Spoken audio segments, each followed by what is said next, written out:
কুষ্টিয়ার মিলপাড়ায় টেগোর লজ নামে একটা লজ আছে। রবীন্দ্রনাথ ঠাকুর একসময় এখানে বসবাস করতেন। বসবাস করা ঠিক না, কুঠিবাড়ি যাওয়ার প্রাক্কালে কুষ্টিয়া বড় স্টেশনের পাশেই, তখন অবশ্য স্টেশনটা হয়নি, স্টেশন আরো পরে হয়েছে, এই মিলপাড়ার টেগোর লজে তিনি বসতেন।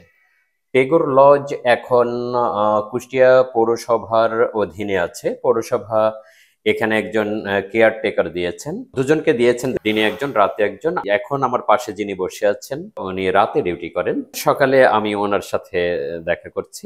মজনু সাহেব, আপনি নাইট ডিউটি করেন? জি। পৌরসভা আপনাকে এর জন্য বেতন দেয় 6,500 থেকে 7,000। 7,000। এই যে আপনি নাইট ডিউটি করেন, আপনার কি বউ আছে, বাচ্চা আছে? হ্যাঁ, বউ ছেলে পেলে সবাই আছে। তো বউ কি বলে আপনাকে? দেখা যাচ্ছে বয়স হয়ে গেছে, এখন ছেলে পেলে সব বড় বড়, বেটার বউ লাথি লুত করে এখন সব হয়ে গেছে। এখন বাসায় আমার এখন রাত্রি না থাকলেও খুব একটা সমস্যা না। বাইরে এখানে ডিউটি থাকাটা আমার কাছে একটু ভালো লাগে, মানে যতক্ষণ এখানে থাকি ওই সাংসারিক চাপটা আমার পর এখন আর আসছে না।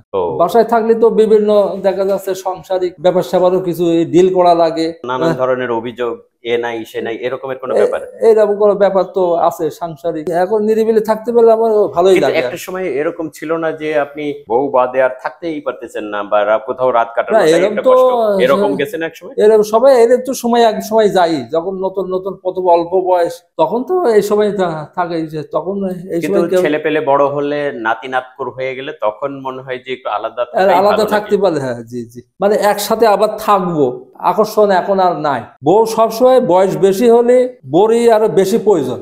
আমার কখন কোন জিনিসটা দরকার, আমার খাওয়ারটা কি পরিস্থিতি কিভাবে দরকার, এটি তো বই জানে। মানে এটাই জীবন আপনি মনে করে ফেলেছেন যে এটাই আমি এখন এইভাবে এখন।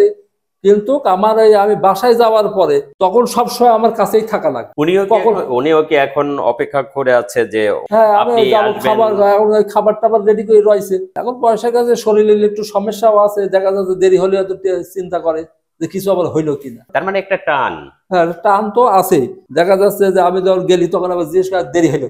এখন হচ্ছে মায়া, তারপরে হচ্ছে দেখা যাচ্ছে উনি আমার যে সেবাটা দেয় এই সেবাটা তো অন্য জনের দিয়ে হবে না, তোমার আগে বিদায় হলে আমার ভালো হবে।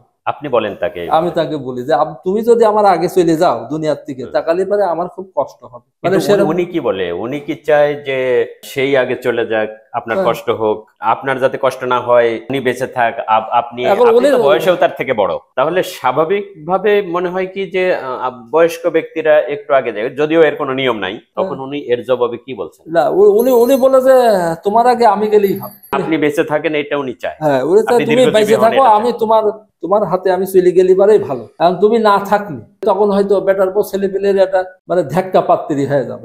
চমৎকার একটা রসায়ন, চমৎকার একটা টান। একটা বয়সে যে মানুষের আবেগ খুব বেশি কাজ করে, আবেগ থাকলে পরে মানুষের ভালোবাসা টিকে থাকে। বিবেক দিয়ে মানুষ সংসারী হয়, সংসার আবার আবেগ দিয়ে হয় না। তবে সংসারের মধ্যে আবেগ বিবেক দুটোই থাকতে হয়।